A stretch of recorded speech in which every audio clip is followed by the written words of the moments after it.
Hi friends, my name is Ivana and I'm here with my end of year wrap up. I actually released 3 different vlogs in the fall, and in those vlogs I talked a lot about different books. I'm a pretty speedy reader. I was getting a little bit overwhelmed about doing a fall wrap up, so I'm just going to share some of the books that I never talked about in any of my reading vlogs. I have around 13 books. There's also 3 books in here from failed vlogs that I actually probably read last winter that I'm going to share now. The categories for this wrap up are memoirs slash nonfiction-ish, romance, girlhood slash coming of age, and horror.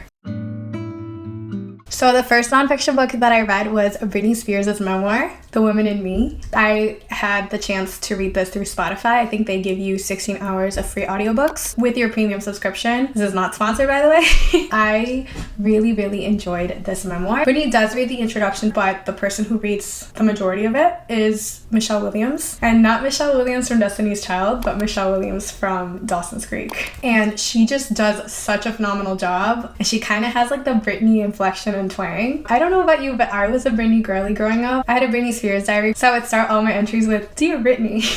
She really was my idol growing up. I remember even in 5th grade, she wrote a book. Oh my gosh, I don't even know what it's called anymore, but I'll show it. And I actually did a book report on that book. They had us pick biographies or autobiographies, and that's the one I chose. Now back to The Woman in Me. So The Woman in Me is told in little vignettes.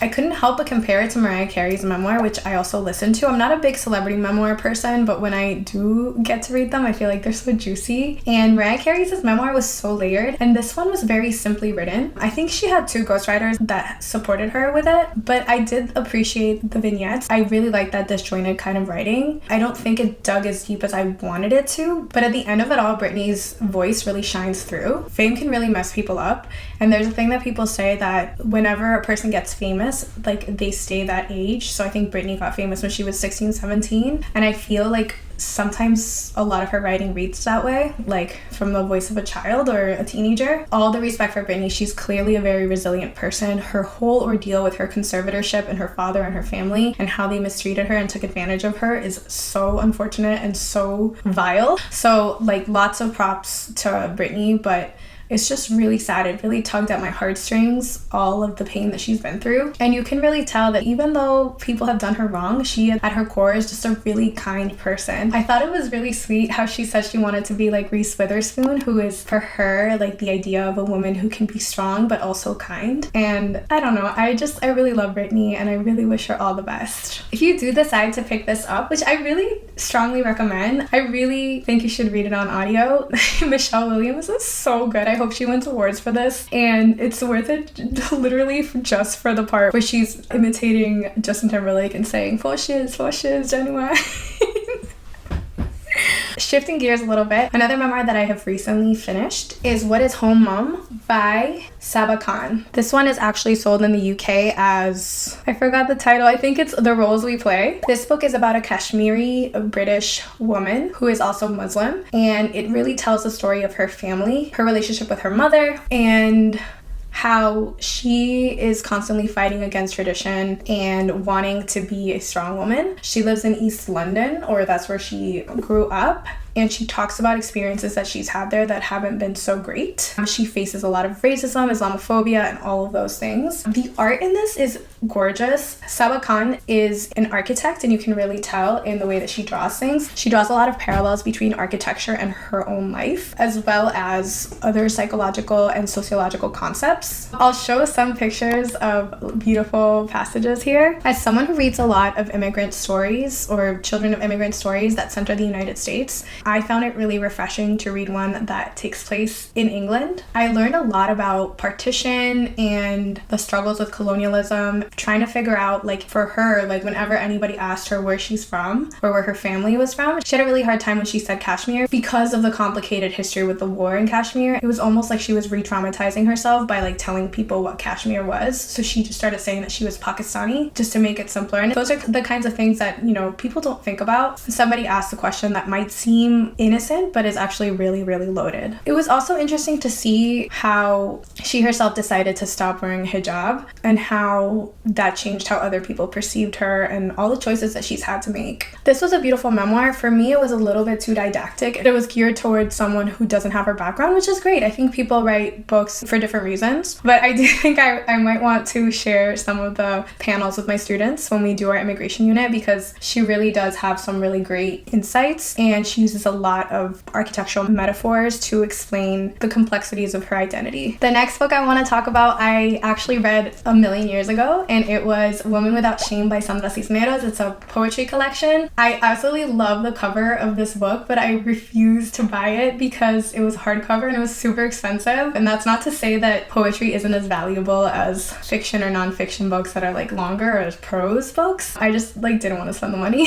So I checked it out from the library. It was typical Cisneros, very solid book. She talks a lot about what it means to be a shameless woman versus a woman without shame. She makes a big distinction between those. And in Spanish, a shameless woman is a sinvergüenza. And she's like, no. I'm going to talk about all of the things that bring me shame, because if I name them, then maybe I won't feel as bad about them and other people can't use them against me. And now I'm thinking, did Annie Ernaux say that in Shame, or did Sandra Cisneros say that, or ideas just not original anymore? I really do like thinking about book-alikes and similarities between different books that I enjoy or that I've read this year. And shame is a big theme in a lot of the books that I've read this year. In Sandra's case, she has been shamed for being unmarried and also for being child-free, and she writes about that a lot. She has also been shamed for liking sex and being honest about it.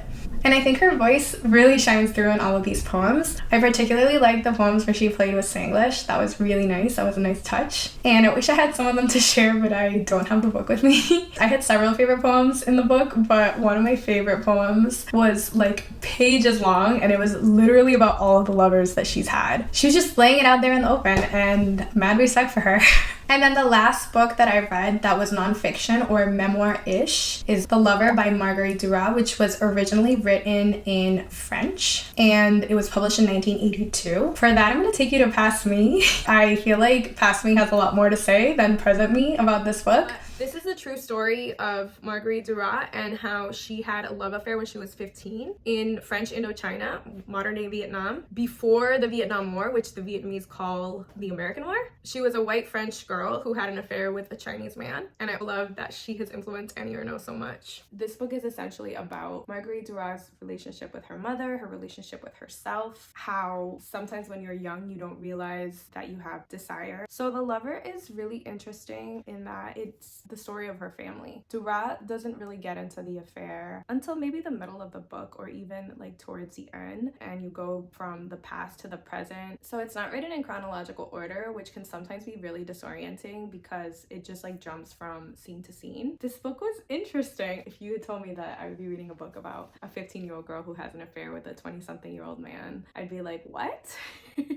But really, it's so much more than just that salacious affair. Marguerite Duras talks about being the child of a mentally ill mother. She talks about how her mother basically let her dress the way she wanted because she knew deep down that Marguerite, as a pretty young girl, could get any man she wanted, and a man who could help with her finances. So the relationship between mother and daughter is really, really interesting. It's also really sad. Marguerite also talks about her brothers, and her older brother in particular, who's very volatile. I actually went and Googled her, and there's some shady things that happened with her younger brother and her that I don't know if it's true, but there might have been some incest. So there's a lot going on in her family, and in the midst of it all, she's just trying to figure out her sexuality, who she is, and she meets this man on a ferry in what is now Vietnam, but it used to be colonized by the French and the Chinese, and the man is Chinese. He's in his 20s. She's 15, as I said, and they start a relationship. It's really interesting because she's a white girl. He is a Chinese man.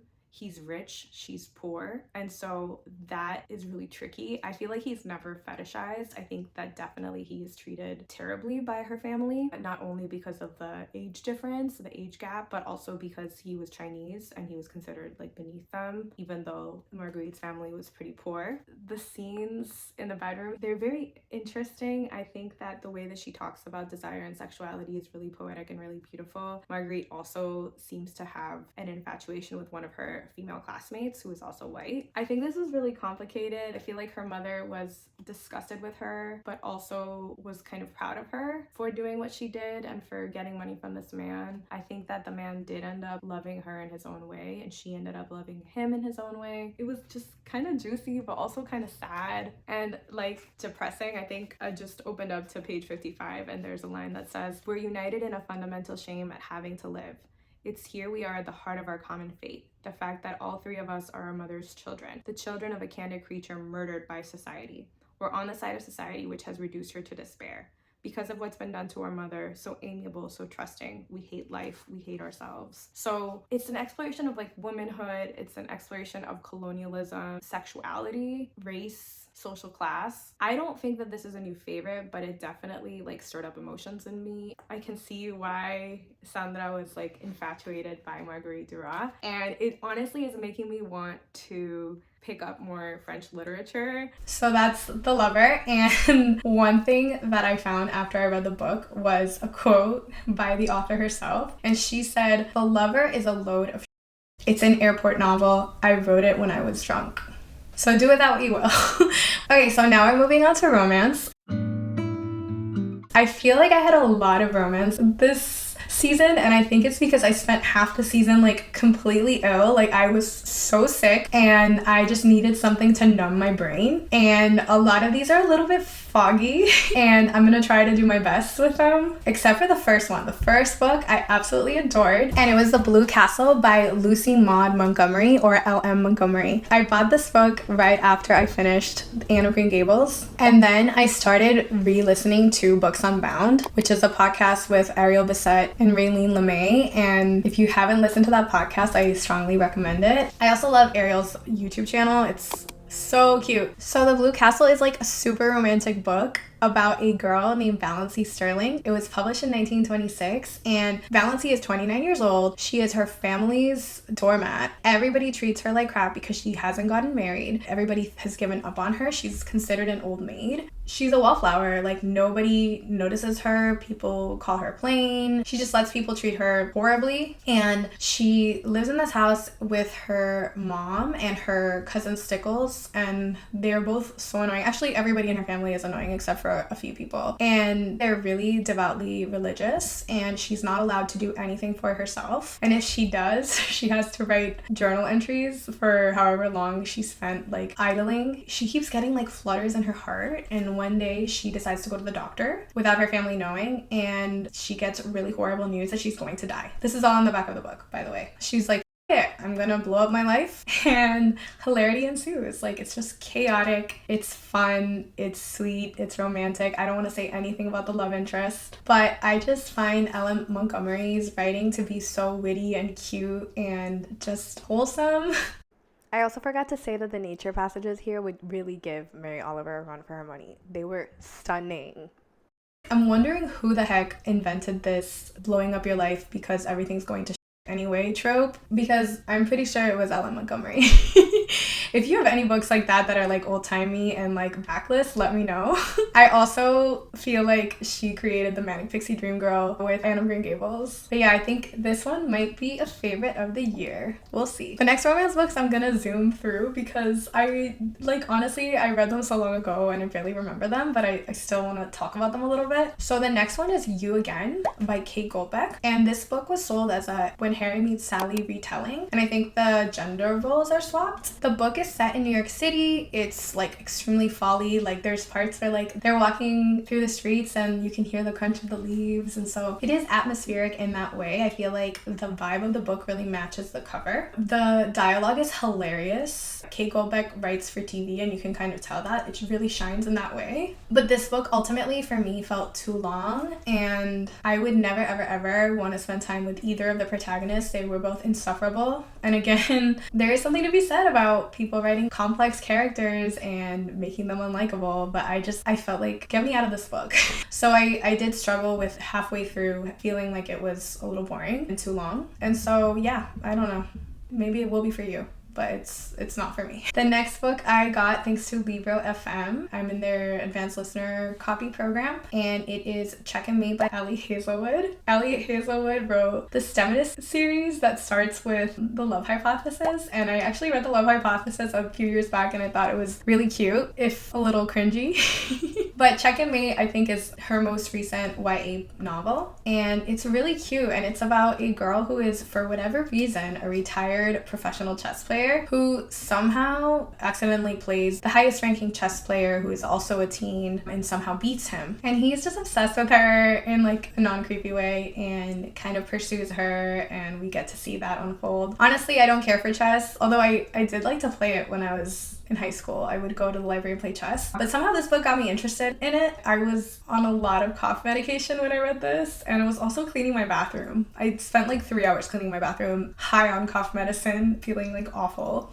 And this book really kind of brought me back to life, but I can't tell you a thing about it other than it's really cute and sweet. And the other one that I read by Ali Hazelwood was Love Theoretically. Ali Hazelwood gets a bad reputation for writing Star Wars fan fiction, writing men that are really, really large, dating tiny, dainty women. It just gets old. I just turned my brain off for this one. I also got this from Libro FM, I believe, and I also checked out the book from the library from the Lucky Day collection and proceeded to lose it, and hopefully I can find it because I have no idea where it is. It's probably somewhere in here. Anyway, this book was really millennial. It was kind of cringy, and I have an extreme aversion to physics, and this book is about a woman who is a theoretical physicist who, oh my god, I honestly like forgot what this book was about. It has fake dating. It's about a theoretical physicist who has an arch nemesis who is a practical physicist. She's not a tenured professor, she's an adjunct professor, and so there's a lot of talk about how adjunct professors are not fairly compensated for their work, and she's trying to get a tenure track job. This is also set in Boston/Cambridge, which was interesting. It was just a predictable little book that was cute, I guess, and steamy, and it's also about not letting people walk all over you, but I honestly, like, this was a little bit forgettable. So the next section is girlhood/coming of age. For this section, I have 2 books, and the first of those books is Bonjour, Tristesse, or Hello, Sadness. Now, this book was originally published in 1954, and Vogue called it thoroughly amoral, and I could not agree more. This book's claim to fame is that it was written by a teenager, and a really rich teenager, Françoise Sagan. I'm sorry if I'm butchering the name. And it's about a 17-year-old girl whose name is Celine, and Celine has a father who's really young, and it's just her and her dad in the picture, and they're in a villa in the French Riviera, and her dad is with his lover, and she's with her lover, who happens to be like 10 years older than she is, and she doesn't care about school, and her dad doesn't care if she does well in school. And then this woman shows up who's her dad's coworker or whatever, and they get together, and she's trying to break them apart and trying to wreak havoc. And honestly, it kind of reminded me of The Lying Life of Adults. It's all about like a teenage girl meddling into other people's affairs, and it was really fun. I feel like all she does is smoke cigarettes and like hate on people, and sometimes that's just what you're in the mood for, reading about debauchery, and this is the perfect summer read, but I read it in the fall. If you're looking for a tiny and you're looking to have some fun, this one was really nice. The next coming of age book is A House on Mango Street, and I'm going to take you back to Fast Me where I will talk about it. So a little synopsis about what The House on Mango Street is about, if you haven't read it and you've been living under a rock like me. So it's about a girl named Esperanza who, I actually don't know how old she is, but she's probably a teenage girl, and she moves to Mango Street with her family after her family encounters a lot of problems in the apartment that they were renting. Her parents always dreamed of owning a home, and they said, oh, we're gonna have a 2-story home, it's gonna be so beautiful. And the house on Mango Street the family actually owns, but it's actually a 1-bedroom apartment for like 5 or 6 people, and you get to hear about the people who live on Mango Street. It's told in a very fragmented way. There's vignettes. It's very, very accessible. I think it's really hard for me to review a book like this because this book has been so influential. I think that sometimes when you have a work that's that influential and a lot of work that follows it is very derivative of that work, it's kind of hard to not compare it to other things that have come out, but I actually really liked it. I love Sandra Cisneros' voice. In one of the podcasts I listened to, she said that artists are children that never wake up. She said she actually became an artist because she didn't have a sister and she would talk to trees. There's actually a really, really beautiful passage or vignette here about trees that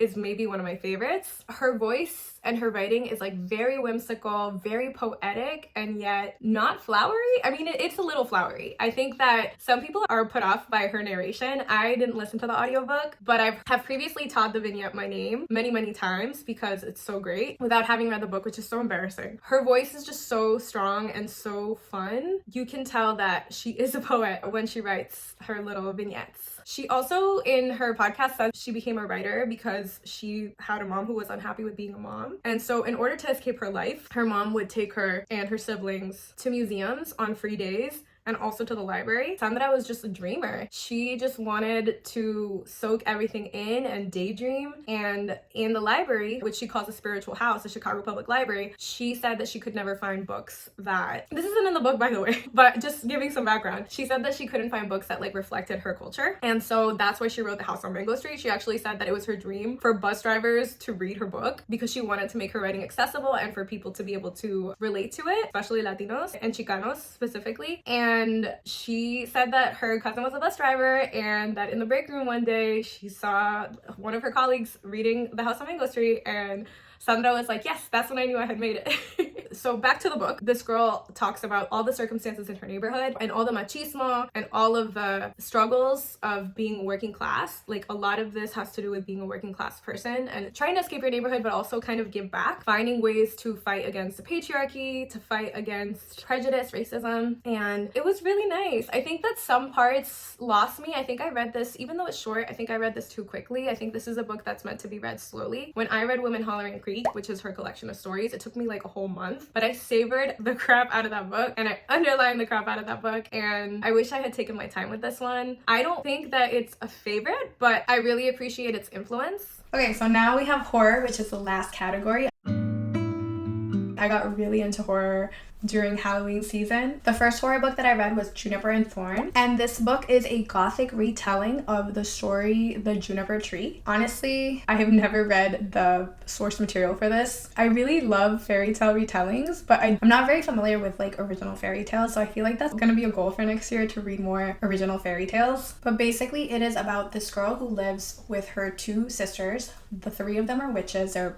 like a dying breed. They're like the only witches in their neighborhood. Their father is a wizard, and the main character, Marlon Chin, she is not allowed to leave the house. They put like strong restrictions on her and her sisters, and she starts going out at night and she meets this dancer and they fall in love, and you get to see what they go through to be together. I think this book had such a great atmosphere. It was definitely a setting book, but I feel like I'm not buying the romance. I feel like Marlon Chin and her love did not have a lot of chemistry, and honestly, if I had not been audiobooking it, I don't think I would have finished it. But I would read another book by the author. I think one of her other books is A Study in Drowning, and that one reviewed really well, so I'm curious to read more by the author. The next horror book that I read was My Heart is a Chainsaw by Stephen Graham Jones. This book is an homage to slasher films. It stars a girl named Jade, who is a teenager who has been through a lot, and she's a little bit disturbed, or a lot disturbed, and she thinks that there is a slasher in town, and she is over the moon about it, and she believes that she has identified the final girl in her town, and she's gonna try to get her to beat the bad guy.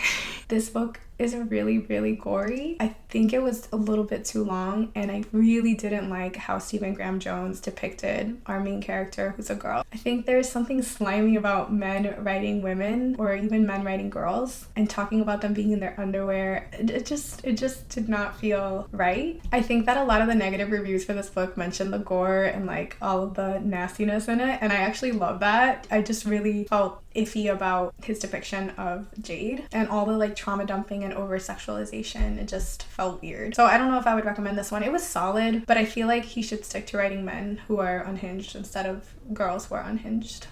The final book I want to talk about that is a horror book is The Bloody Chamber by Angela Carter. I feel like Angela Carter might become a favorite author of mine.